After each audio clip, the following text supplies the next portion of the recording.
Hello there, everybody, and welcome back. I'm Daniel, there's no I in self-esteem. Valvo. And today we're talking about inequalities.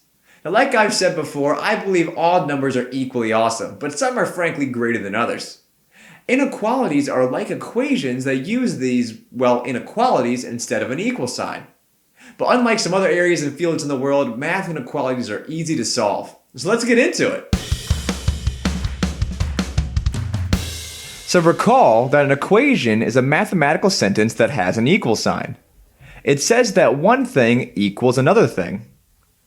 An inequality, on the other hand, is a mathematical sentence that contains a sign indicating that the values on each side of it are not equal in some specific way.